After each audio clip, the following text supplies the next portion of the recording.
Welcome to GameDay Sports Radio. This morning I'm joined by the coach and Mike Bernard from Las Vegas. Last night the College Football Committee released their first four, actually their first six, but the first four for the playoff, and obviously there was some I guess surprises in there. Coach, you want to run through it for us real quick and give us your thoughts? Well, I think a surprise for a lot of people, Tennessee getting the number one ranking, followed by Ohio State, Georgia, then Clemson, Michigan, and Alabama. I was not surprised at all to see Tennessee ranked number one based upon, I think they've got the best win of the year versus Alabama.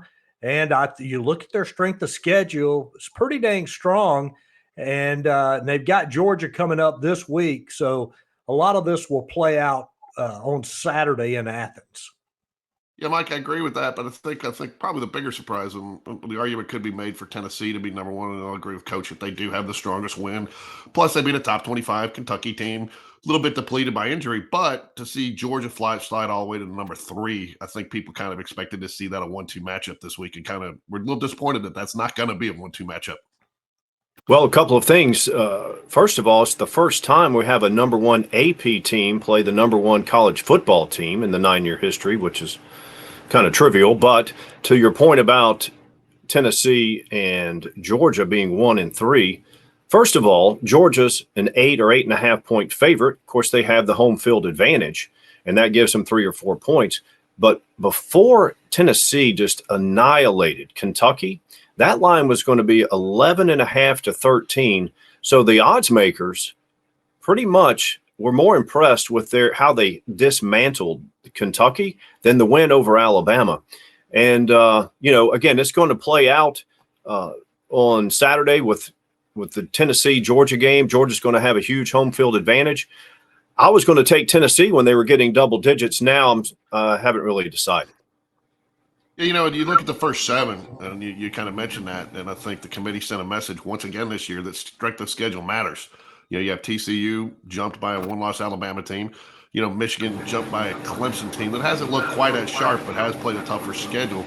I mean, are they really trying to hammer that message home, Coach, that you've got to have a strong out-of-conference schedule if you want to be considered? Well, TCU, they're kind of just, you play the hand that you're dealt, and TCU can't help their conference strength. Now, again, you look at these, you look at 1, look at 3, look at 6. Those 3 teams are going to take care of each other one way or the other. Tennessee and Georgia, they're going to have the first punch this Saturday, and then probably the winner of Saturday's game will be facing Alabama if they win out in the SEC championship game. So those 2, those 3 teams, that's going to work.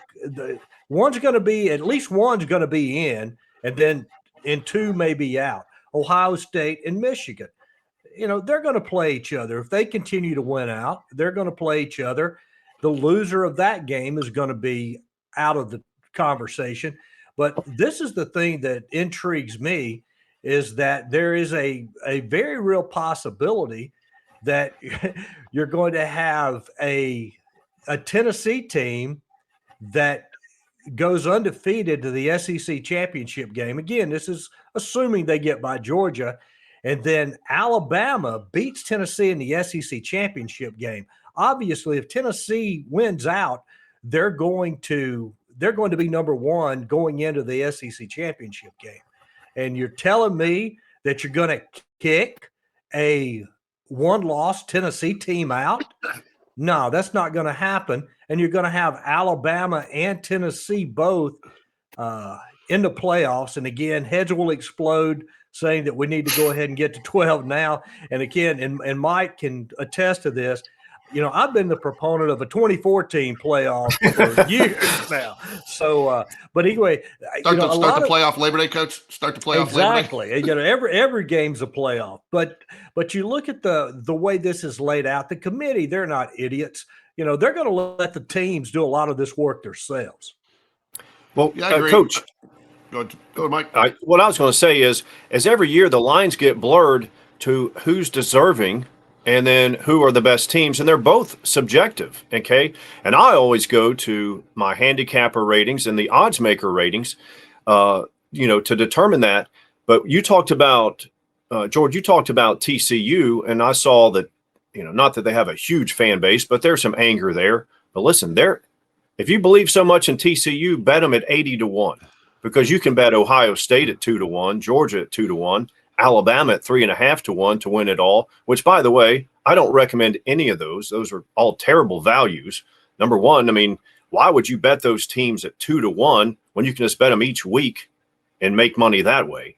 But anyway, to the point of TCU not being one of the top teams, they're not close. They were down 17 points 2 weeks in a row, and yes, they came back, but they're not in this super elite level. No, and to say their strength of schedule, Coach kind of mentioned you're kind of a little bit limited by who you play in conference. Now I think Tarleton was their weakest out of conference game, but when you look at Michigan, they started off with Colorado State, Hawaii, and UConn, and I think collectively they're not even close to 500. So, Michigan's probably the weaker the schedule of all that. But let me ask you this though, Mike. You see it, and Coach, you mentioned it, and I was kind of going around a lot of roundtables last night.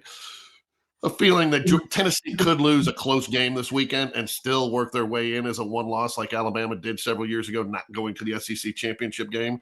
However, on the other side, they don't feel Georgia's in that position, that even if Georgia loses a close game this week, with Oregon really being the toughest, opponent they had out of conference, that a one-loss Georgia team will be on the outside looking in. Mike, do you see it that way, that Tennessee can get in with one loss and Georgia's really going to have a bigger challenge that way? Yeah, I can see a lot of scenarios that way, and when you go back and look, you go back pre-playoffs, the team that didn't win their conference championship, Alabama in 11, Alabama in 17, and Georgia last year, none of them were conference champions, and they won it all. So again, it's about who's the best team, and you have to look at the win-loss record. But real quick, guys, back to TCU real quick. The very first year of this, the committee said to TCU and Baylor, hey, if you go out and play Podunk State and Sisters of the Poor, don't even cry about it. And so TCU can't control the power level of their conference, but they can control to some extent who they play in out of conference, and they failed to do so. No, and I think the other thing too, I think everybody's getting a little probably too oversensitive because parsing just a little bit between a 6 and a 7, a 4 and a 5. Because you go back to 2014, I believe it was, Ohio State climbed all the way up from 1 at 16 and ended up winning the national championship. So they ended up having. There's been some other instances of teams having to climb from that far. So you're not talking about huge climbs. Everybody in the top 7 really controls their own destiny. Yeah, and Coach. When we look back to that 2014 year, remember they had Cardell Jones, I believe his name. He was third string, and they were on the outside looking in, and they beat a very good Wisconsin team like 59-0. It was something crazy, and that got them in, and that's what kept TCU and Baylor out. Remember, they were trying to promote, we're co-champions, because they didn't have a championship game back then, and that cost them. But the Big 12, we've seen it with Oklahoma. They're 0-4 in this. So the Big 12 is not at the level of Ohio State, Alabama, Georgia, and Clemson. Yeah, go back even to the year that Auburn won the national championship out in Phoenix. A lot of people forget that TCU was undefeated in that year. They beat Wisconsin in the Rose Bowl. But again, Gary Patterson would love to have had a shot at a national championship, play Auburn in a true national championship game. But he knew, when he closes his bedroom door at night, he knows that Auburn had the better football team that year and would have easily beaten that undefeated TCU team. Now, you talk about climbs. I don't think anyone can – this is the first time that a team has started out unranked, and then all of a sudden the first playoff rankings – they're not only ranked in the playoff rankings, they're ranked number 1. Absolutely. Tennessee was not ranked in either poll preseason. Well, I think that goes back to a conversation the teacher Steve Mock and I had on a Sunday show not too long ago about, do the polls really even matter anymore to this point? People don't even seem to really they just kind of go off of historical numbers and the legacy Win-loss record of teams. Yeah, and legacy, because they don't even really look. And you look at, again, and I think the conversation we had is it really an indictment on Missouri? Are they that bad that Georgia should drop when they play them close? Was one of the games we talked about, or are you really being negative about a Missouri team? You might be, but I don't think people really, when they're making the rankings earlier in the year, like the committee spends the time doing now. I mean, those rankings really mean nothing, and almost, in my opinion, should go away. But that's all about money, right? They have to have shows. We have to do shows on it. Yeah, and you go back to the old poll days. I mean, and I believe it was it 2004, I believe, when Auburn goes undefeated, but because they started ranked in 23rd, 24th, somewhere there, they didn't have time to get up, and they were shut out of the national championship game that year. And had they been started out ranked 10 or 11, they would have ended up. They probably would have ended up either probably 2. Wouldn't have ended up 1, but probably would have ended up 2. Well, maybe, but I will tell you, there has been a concession since that point, because there used to be a philosophy back then that just keep winning, you keep your spot. Now, pollsters have, at least looking at the ugliness of the number of 14-13 win, dropped some teams where they wouldn't have done that in the past. So, I think Auburn, had they had some of the mentality they had today, might have found themselves in a better position than they would, back then. They find themselves in a better position today. Well, a couple of things back in 2004. You have all this SEC fatigue today, right? Because the SEC's been dominant. But remember, the pressure of November caused a lot of teams to collapse. It got the SEC teams into the BCS title game, into the college football playoff. And that 2004 team, coach, that Auburn team, they had 4 or 5 first-round picks. And, of course, they didn't get to play. And Oklahoma did a fine job. They only got beat 61-19 in that title game. And then, 2 years later, finally, the SEC, that's when the SEC started their run, because Florida played Ohio State. The Buckeyes had Troy Smith, Ted Ginn Jr., and they were a 7.5-point favorite in that BCS title game. Ted Ginn ran the opening kickoff for a touchdown. And then from that point on, the Gators outscored them 41-7. So that was the beginning of the SEC run, and you can't really argue with the success once they get to that Final Four. Mike, our producer just said that you got another show coming up. We got a hard break, but I got 2 quick questions. One, a game I think people are overlooking this weekend, we haven't even talked about here. Again, and a team that you predicted or you forecasted for 6.5 or over and took the over on wins is LSU. And Alabama this weekend. I mean, that's going to be a big one. I think we haven't talked about Alabama. Obviously, he's got to get through that. And if they do, most people think they end up in the SEC championship game with a chance to get into the playoff. And if they don't, then their season, they're just looking at a bowl game. How do you see that one this weekend? Well, first of all, I would lean to LSU at this point, plus the 2 touchdowns. Of course, they were getting 14, now 13. Some places have it 12.5. But this is a good example of when you want to put TCU in this category. Alabama's playing in Baton Rouge, and they're a 2-touchdown favorite. If TCU went to Baton Rouge Saturday, they would be an underdog. Hey, Coach, if Josh Heupel doing a great job at Tennessee, but you're sitting there last night and you see coming out number 1 and the Dogs dropping all the way to number 3. Do you cringe just a little bit thinking that maybe the committee gave them just a little extra motivation going into this weekend and made the task just a little taller by bulletin board material there? Well, you can't worry about those things. You have to get ready to go play because there's Coach speak for you. Yeah, exactly. You've got to preach that to your kids because, I mean, number one, you can't worry about what might happen, and you can't worry about. And you have to get this into your kid's head.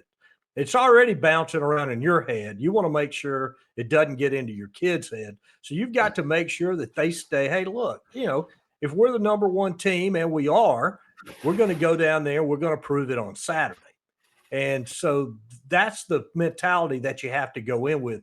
If you start focusing on the other team, then at that point in time, that's when they're living rent-free in your head. You've got to make sure that you say, look, guys, all we can do is focus on what we control. And what we control is how we execute. And that's offensively, defensively, and special teams. Then you get into that mentality, then you're preparing for the game in the proper way to go down, and you're thinking, doesn't matter what Georgia does, what we do is going to control whether we win this football game. And that's the mentality that you have to have, because I can promise you this much. If your kids think that the other team has special motivation, then guess what? The other team has special motivation, whether they really do or not. Well, listen to Josh Heupel last night. That's how he's built this so fast. Just focus on what we can do. Don't put any, they asked him, did you expect to be there this quick? In his press conference, no. We never put a timetable on it. That's what people believe. We do what we do, and it'll come on that timetable. So, and that's why they've gotten here so fast. Mike, thanks for joining us from Vegas. I know it's early out there. It's always a pleasure to get your insight. Coach, look forward to talking to you on the Crazy 8 show and getting that out there. And I'm sure we'll be discussing a little bit of this and bringing this into some of our analysis on our 10 games. All right. You guys have a great day. Thanks for joining us. Yep. Take care.